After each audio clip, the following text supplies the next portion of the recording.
To एग्जामिनेटर channel में आपका स्वागत है।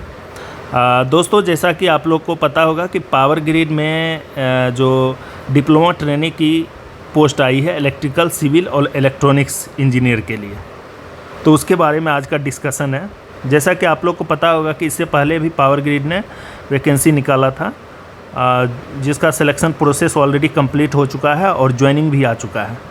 लेकिन इस बार फिर पावर ग्रिड ने एक नई वैकेंसी आई है इलेक्ट्रिकल, सिविल और इलेक्ट्रॉनिक्स इंजीनियर के लिए as a diploma training post. तो यहाँ पे आप देख सकते हो एडवर्टाइजमेंट नंबर जो है ये नया निकला है 2023। डेट जो है 1/9/2023, 1 सितंबर को आया है एडवर्टाइजमेंट।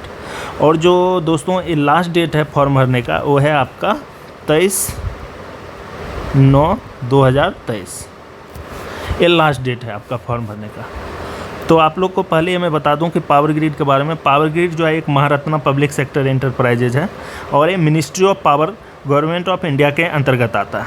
तो इसका जो मेन बिजनेस है वो क्या करता है, पावर को ट्रांसमिट करता है वन स्टेट से अदर। इसका पूरा एक ग्रिड है, ग्रिड सिस्टम हुआ। तो यहाँ पे पूरा डिटेल्स दिया हुआ पावर ग्रिड का क्या क्या है।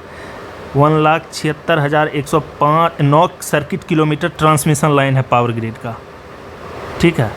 और टोटल 275 सब स्टेशन है इंडिया में एज ऑन 31 जुलाई 2023। जो टोटल पावर जनरेटेड है इन द कंट्री, वो पावर ग्रिड ही क्या करता है, ट्रांसमिट करता है थ्रू अपना पावर ग्रिड नेटवर्क के थ्रू, ठीक है। तो ये सब यहाँ पे आप खुद देख सकते हो क्या क्या पावर ग्रिड काम करता है। तो यहाँ पे पावर ग्रिड ने वैकेंसी निकाली है किसके लिए, इलेक्ट्रिकल, सिविल और इलेक्ट्रॉनिक्स इंजीनियर के लिए। तो पावर ग्रिड में जो वैकेंसी आई है रीजन वाइज आई है। तो टोटल नंबर ऑफ जो वैकेंसी है इस बार बहुत ज़्यादा है कंपेयर टू अभी तक का रिकॉर्ड है कि पावर ग्रिड ने डिप्लोमा ट्रेनिंग पोस्ट के लिए इतना वैकेंसी एक साथ निकाली है, ठीक है। तो लगभग 445 वैकेंसी है दोस्तों, सारे रीजन मिला के। उसमें से आपका NR1, NR2 reason, northern region NR3, इसी तरह ईस्टर्न रीजन 1, ईस्टर्न रीजन 2, फिर नॉर्थ ईस्टर्न रीजन है, फिर उसी तरह SR1, SR2, WR1, WR2, फिर कॉरपोरेट सेंटर। तो ये अलग अलग रीजन का अलग अलग वैकेंसी निकाला। अगर आपको डिटेल्स देखना है तो आप यहाँ पे डिटेल्स देख सकते हो वैकेंसी का। यहाँ पे टोटल जो वैकेंसी है यहाँ पे आप देख सकते हो 425 वैकेंसी है, सॉरी 425 है, मैंने 445 बताया, 425 वैकेंसी है जो कि रिकॉर्ड है अभी तक का सबसे हाईएस्ट वैकेंसी है। और यहाँ पे 214 अनरिजर्व का 214 है, OBC नॉन क्रीमी लेयर 82 है, SC का 67, ST का 24, EWS का 38 और फिजिकली हैंडीकैप के लिए है 32। उसी तरह एक्स सर्विसमैन का है 38 और DXSM का है 12। तो यहाँ पे जो है दोस्तों मैक्सिमम जो वैकेंसी है NR1 रीजन में है। NR1 रीजन में आप देख सकते हो इलेक्ट्रिकल की 71 सीट है और सिविल की 14, ठीक है। उसी तरह यहाँ पे देख सकते हो NR2 रीजन में टोटल कितना है, इलेक्ट्रिकल की 12 सीट है। NR3 रीजन में भी दोस्तों 42 सीट है। ईस्टर्न रीजन 1 में इलेक्ट्रिकल की 30 सीट है। उसी तरह जो मैक्सिमम सीट है दोस्तों वो है आपका किस में, NR1 रीजन में। उसके बाद आपका NR3 रीजन में है। उसके बाद आपका SR2 रीजन में है, फिर SR1 रीजन में है। तो अच्छा चांस है NR1 रीजन सारे मिला के अगर आप देखो तो नंबर ऑफ वैकेंसी जो है बहुत ज़्यादा है। उसके बाद अगर मैं क्वालिफ़िकेशन की बात करूं, यहाँ पे आप जॉब स्पेसिफिकेशन देखते हैं। जॉब स्पेसिफिकेशन में अगर डिप्लोमा ट्रेनिंग के लिए पोस्ट है, अगर डिप्लोमा ट्रेनिंग के लिए फॉर्म डालना चाहते हो, सिविल, इलेक्ट्रिकल या मैकेनिकल नहीं, इलेक्ट्रॉनिक्स एंड कम्युनिकेशन, तो आपको 27 ईयर है मैक्सिमम एज लिमिट अनरिजर्व का। अगर OBC हो तो 3 साल का आपको एक्स्ट्रा मिल जाएगा। अगर SC या ST हो तो 5 ईयर।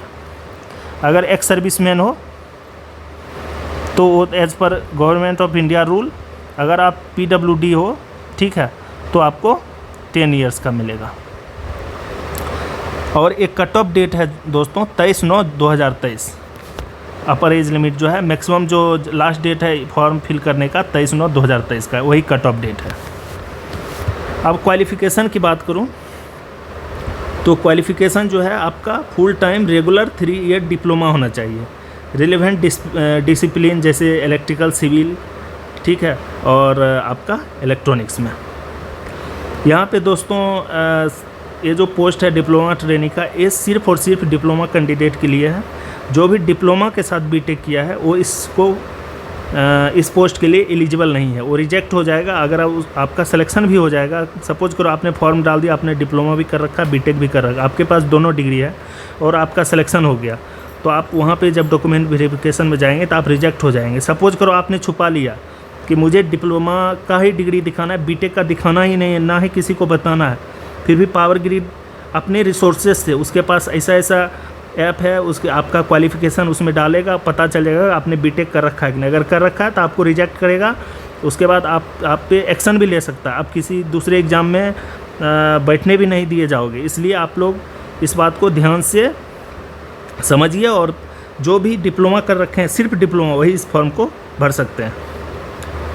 यहाँ पे इसलिए क्लियर लिख दिया, आप यहाँ पे देख सकते हो, लिख दिया है higher technical qualification like BTech, B, MTech, ME, etc with या without diploma is not allowed.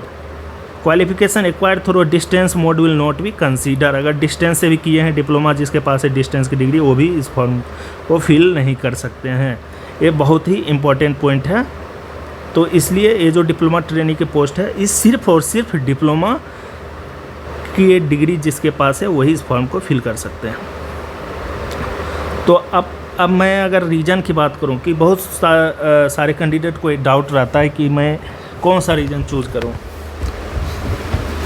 तो वो डिपेंड करता है कि आप कौन सा रीजन चूज़ करना चाहते हो।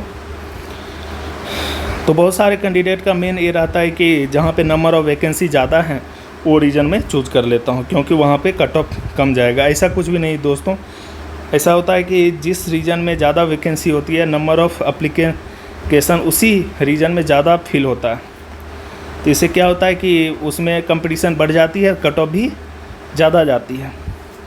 तो इसलिए आप वो रीजन सेलेक्ट करो कि जहाँ पे मीडियम में हो। जैसे यहाँ पे SR1 रीजन और SR2 रीजन, यहाँ पे नंबर ऑफ़ कैंडिडेट बहुत कम फॉर्म फिल करते हैं इस रीजन में, क्योंकि ये साउथ रीजन है, आपका पोस्टिंग बेंगलोर, चेन्नई, वहाँ पे होगा। और जैसे जिसका, मैं तो ये कहता हूँ कि जिसका तैयारी अगर अच्छा हो तो आप अपना जो भी है स्टेट, होम स्टेट चूज़ कीजिए। आप जिस भी स्टेट में रहते हो इस स्टेट को चूज़ कीजिए, वहाँ का रीजन देखिए कौन सा रीजन में वो स्टेट आता है, और अगर आपका डिस्ट्रिक्ट अगर आ जाए, ठीक है, उसी डिस्ट्रिक्ट में तो वो रीजन चूज़ कीजिए अगर आपकी तैयारी अच्छी हो। अगर आपको लगता है कि आपका तैयारी सही नहीं है, ठीक है, अप टू द मार्क नहीं है, तो आप दूसरे रीजन डाल सकते हैं, साउदर्न रीजन डाल सकते हैं, नॉर्थ ईस्ट रीजन डाल सकते हैं, जहाँ पे कट ऑफ बहुत कम जाएगा, ठीक है। वो डिपेंड करता है आप पे। तो इसमें जो डिप्लोमा ट्रेनिंग की पोस्ट होती है वो आपका ऑन जॉब ट्रेनिंग होता है, 1 ईयर का ऑन जॉब ट्रेनिंग होगा, OJT बोलते हैं, on job training. After completion of 1 ear training आपका इंटरव्यू होगा। उसके बाद आपको एज ए जूनियर इंजीनियर, अगर आप इलेक्ट्रिकल से हो, JE electrical supervisory S1 grade pay आपका क्या होगा, पोस्ट मिलेगा, एज ए JE बनेंगे आप। तब जाके आपका वहाँ से प्रोमोशन पीरियड स्टार्ट होगा, 1 ईयर का प्रोमोशन पीरियड रहेगा। उसके बाद आप फिर परमानेंट एम्प्लॉय बनेंगे पावर ग्रिड का। तो ये है प्रोसेस।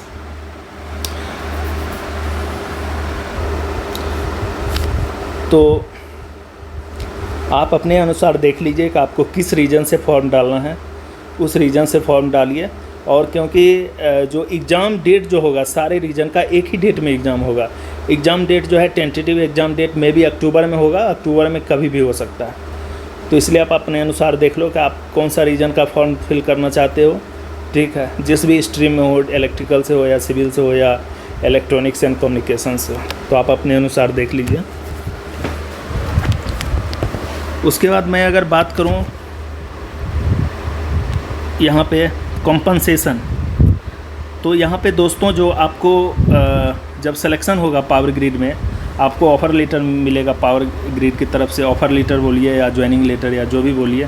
जब आपका रिटन टेस्ट क्लियर होगा, रिटन के बाद आपका डॉक्यूमेंट वेरिफिकेशन होगा, मेडिकल होगा, तब जाके आपको जैसे ही मेडिकल में आप फिट हो जाइएगा, जब आपका मेडिकल एग्जामिनेशन होगा, अगर आप फिट हो गए तो आपको क्या मिलेगा, ऑफ़र लेटर मिलेगा पावर ग्रिड की तरफ से। तो जब आपका ऑफ़र लेटर मिलेगा, जब आप ज्वाइन कर लेंगे तो आपको 1 ईयर का ट्रेनिंग होगा। 1 ईयर के ट्रेनिंग में आपको जो इन हैंड सैलरी होगा वो 27,500 मिलेगा, लगभग 27,500 पर मंथ मिलेगा। इसमें कोई पीएफ डिडक्शन कुछ भी नहीं होता, एक कंसोलिडेटेड इतना अमाउंट मिलता है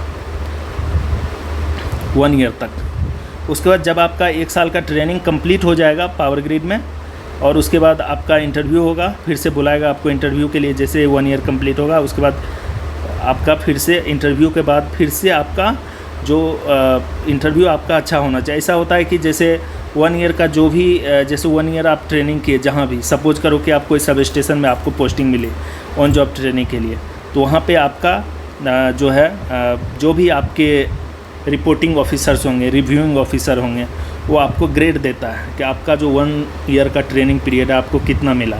तो जैसे 100 मार्क का होता है असेसमेंट, तो 100 मार्क्स में उसका एक फॉर्म फिल करना पड़ता है, वो खुद करते हैं और साइन करके भेजते हैं ऑफिस में। NR1 रीजन में अगर सपोज करो आपका NR1 रीजन हुआ तो NR1 रीजन के HR में भेजेंगे जहाँ पे आपका इंटरव्यू होगा। सारे रीजन का अलग अलग इंटरव्यू होता है, ठीक है। सबका HR डिपार्टमेंट इंटरव्यू कंडक्ट कराता है, तो उसमें से चांस रहता है कि सबका हो जाता है। जैसे सपोज करो कि NR1 रीजन में 70 बच्चे का सिलेक्शन हुआ, 70 का आफ्टर 1 ईयर ट्रेनिंग अगर एक साथ ज्वाइन किए तो एक साथ सबको बुलाएगा। जब 1 साल का कंप्लीट हो जाएगा ट्रेनिंग, आपका इंटरव्यू होगा, इंटरव्यू के बाद आपको as a junior engineer grade 4 supervisory category 1 मिलेगा। तब जाके जो आपका जो बेसिक पे रहेगा वो बेसिक पे रहेगा 25,000 प्लस 3% का इंक्रीमेंट मिलेगा, एनुअल इंक्रीमेंट, जो मैक्सिमम बेसिक पे जा सकता है 1,17,500 तक का। उसके बाद आपका जो एडिशनल क्या क्या मिलता है, जैसे बेसिक पे के साथ DA मिलता है, ठीक है, पर्क मिलता है 35%। उसके बाद परफॉर्मेंस PRP मिलता है, कंपनी क्वार्टर या HRA, अगर आपका वहाँ पे क्वार्टर है तो क्वार्टर मिल जाएगा, नहीं तो HRA मिलेगा। लेकिन ट्रेनिंग पीरियड में ये सब नहीं मिलता, ट्रेनिंग पीरियड में सिर्फ आपको इतना मिलेगा 27,500 प्लस। अगर सपोज करो कि आपका प्लेस ऑफ पोस्टिंग जो है आपका कोई सब स्टेशन में है, तो वहाँ पे अगर बैचलर क्वार्टर मिल जाएंगे, आपको रूम रहने के लिए मिल जाएगा सब स्टेशन में। तो अगर वहाँ पे रूम रहेगा तो आपको रूम मिल जाएगा पावर ग्रिड की तरफ से, उसका रेंट आपको नहीं देना है, ठीक है। सिर्फ खाने होने का जो भी होगा वो आपको व्यवस्था करनी है। उसके बाद लीव इनकैशमेंट मिलेगा, ग्रुप इंश्योरेंस, उसके बाद पर्सनल एक्सीडेंट इंश्योरेंस, ये सब मिले। बहुत सारा फैसिलिटी है जो आप जब आपका ज्वाइनिंग होगा तो आपको पता चल जाएगा क्या क्या फैसिलिटी है। मेडिकल फैसिलिटी है, बहुत सारा अलाउंसेस वगैरह बहुत सारा, ठीक है। उसका मैं वीडियो एक अलग से वीडियो बनाऊंगा, आप लोग बताइएगा, आपके जो भी इंटरेस्टेड होंगे, मैं इसके बारे में एक अलग से वीडियो बनाऊंगा, ठीक है। और आप लोग को बताऊंगा क्या क्या फैसिलिटी मिलती है। रिलैक्सेशन तो ऑलरेडी मैं बता चुका हूँ, OBC हैं 3 साल मिलेगा, अगर SC ST हैं 5 साल, PWD हैं तो 10 साल, और ex serviceman as per government of India directives. तो ये आपका सिलेक्शन प्रोसेस मेन है। सिलेक्शन प्रोसेस जो है दोस्तों 170 मार्क्स का एग्ज़ाम होगा, पावर ग्रिड हमेशा से वैसा ही रहता है। 170 नंबर का एग्ज़ाम होगा, जिसमें से 120 मिनट्स में आपको टाइम मिलेगा। उसमें से 120 टेक्निकल रहेंगे और 50 नॉन टेक रहेंगे, और 1/4 आपका निगेटिव रहेगा। यही है एग्ज़ाम का पैटर्न, तो इसको आप देख सकते हो। और इसमें क्या है कि डिप्लोमा ट्रेनिंग जो पोस्ट होता है, इसमें सिर्फ और सिर्फ रिटन टेस्ट होगा। रिटन में अगर आप मेरिट में आ गए तो आपका सिलेक्शन हो जाएगा, आपको फिर डॉक्यूमेंट वेरिफिकेशन और मेडिकल एग्ज़ाम के लिए बुलाएगा। एप्लीकेशन फ़ी जो है दोस्तों वो 300 है। उसके बाद यहाँ पे दिया हुआ हाउ टू अप्लाई, एक बार यहाँ पे देख सकते हो। जिस भी रीजन के लिए आप अप्लाई करना चाहते हो, इस लिंक पे दिया हुआ, इस लिंक पे जाके आप कैरियर सेक्शन में जाके जॉब अपॉर्चुनिटी में जाके opening and then recruitment diploma training post को खोल के आप रीजन सेलेक्ट कर सकते हो और उस रीजन में फॉर्म डाल सकते हो। सिर्फ एक ही रीजन में आप फॉर्म डाल सकते हैं। सपोज करो आपने 3-4 रीजन सेलेक्ट कर लिया, तो आप जो लास्ट फॉर्म जब भी फिल करेंगे, जैसे सपोज करो NR1 NR2 साउथर्न रीजन 1-2 डाल दिए, तो लास्ट में जो आपका फॉर्म फिल होगा सिर्फ वही कंसीडर होगा। तो इसलिए सिर्फ और सिर्फ एक ही रीजन आप डाल सकते हो। यही सब है दोस्तों। अगर आपको कुछ और भी जानना, और दोस्तों यहाँ पे देख सकते हो सर्विस एग्रीमेंट बोर्ड, ये बहुत ही इम्पोर्टेंट है। सपोज करो आपने पावर ग्रिड ज्वाइन कर लिया, तो यहाँ आपको एज ए अगर आप जनरल कैटेगरी से हो या ओबीसी से हो या ईडब्ल्यूएस से हो तो 2.5 लाख रुपया आपको बॉन्ड भरना पड़ेगा अगर आप पावर ग्रिड छोड़ेंगे। सपोज करो आपने ज्वाइनिंग कर लिया और आपने ट्रेनिंग के बीच में ही पावर ग्रिड को छोड़ना चाहा, कहीं दूसरी जगह सिलेक्शन होगा, आप छोड़ना चाह रहे हो, तो आपको बॉन्ड अमाउंट दे के जाना पड़ेगा। ये 2.5 लाख तो बॉन्ड अमाउंट है, इस पर प्लस 18% GST भी है दोस्तों, तो 3 लाख आपका लगभग बॉन्ड अमाउंट होता है। अगर आप SC ST हो तो आपको 1,25,000 प्लस GST देना पड़ेगा। ये आपका टेस्ट सेंटर है, NR1 NR2 कहाँ टेस्ट सेंटर होगा। जिस भी रीजन के लिए आप फॉर्म डालेंगे तो आपको यहाँ पे आप एक बार देख लीजिएगा कि कहाँ कौन सा रीजन आप इंटरेस्टेड हो और किस रीजन में कहाँ पे एग्ज़ाम सेंटर होगा। जनरल इन्फॉर्मेशन एंड इंस्ट्रक्शन है यहाँ पे दिया हुआ, इसको आप एक बार गो थ्रू कर लीजिए तो आपको आइडिया लग जाएगा। 23/9 तक है इसका डेट, ठीक है। और जो एग्ज़ाम होगा मे भी अक्टूबर में होगा, टेंटेटिव डेट दिया हुआ अक्टूबर में। अगर कोई भी डाउट हो तो आप मुझसे डायरेक्ट कमेंट कर सकते हैं मेरी यूट्यूब चैनल पे, मैं ज़रूर रिप्लाई करूँगा आपके कमेंट का। अगर कहीं भी किसी भी तरह का डाउट हो तो आप मुझे मैसेज कर सकते हैं। Thanks for watching.